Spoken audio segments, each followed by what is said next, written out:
उनको प्रीति पहिले हो कि मेरो प्रीति पहिले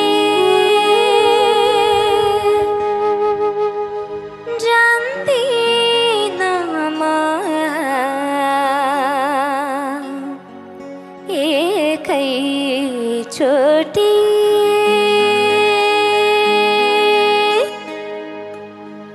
के भो कुन्नी कहिले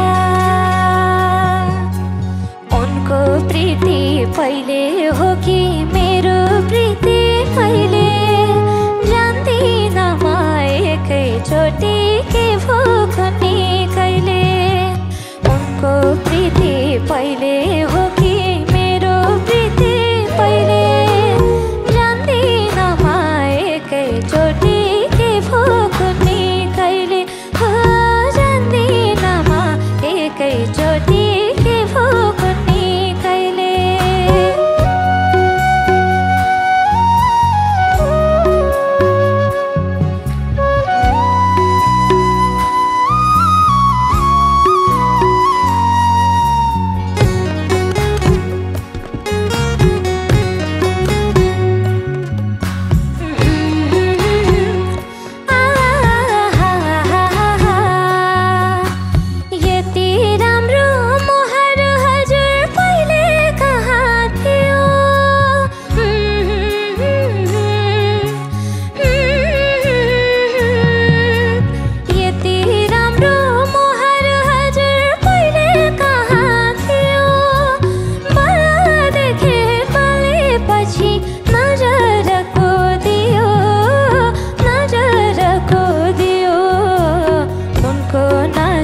पहिले हो कि मेरो नजर पहिले जान्दिन म एकैचोटि के भो कुन्नी कहिले उनको प्रीति पहिले हो कि मेरो प्रीति पहिले जान्दिन म एकैचोटि के भो कुन्नी कहिले हो जान्दिन म एकैचोटि के भो कुन्नी कहिले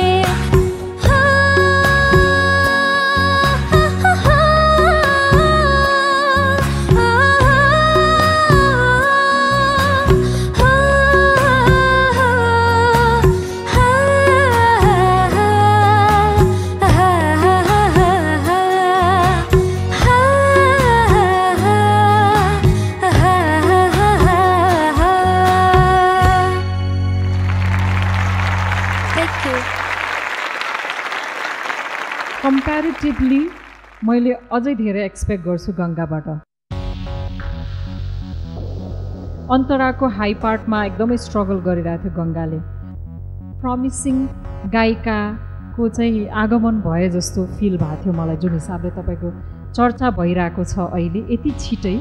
त्यो चर्चाभन्दा यहाँको जुन तपाईँको पोजिसन छ नि त्यसलाई अझ बलियो बनाउनेतिर लाग्नु होला है, त्यो सजेसन दिन चाहन्छु म है। गङ्गाको लागि एकदम ब्लेस्ड कुरा के हो भने गङ्गाको एकदम आफ्नो आवाज छ। कहिलेकाहीँ आफू धेरै पपुलर भइदाखेरि त्यही पपुलारिटीको पनि लोड आउँछ क्या, त्यो चिजलाई चाहिँ नलिनुहोस्। म त मन परिरहेको थियो, तिमीले सुरुमा गायो एकदम राम्रो गायो, त्यस दोस्रो टाइममा गायो एकदमै झनै राम्रो गायो, अनि जहिले पनि मान्छेले चाहिँ एक्सपेक्ट गर्ने भनेकै अझै राम्रो राम्रो राम्रो हुने मात्रै, तर सधैँ त्यस्तो त हुँदैन नि।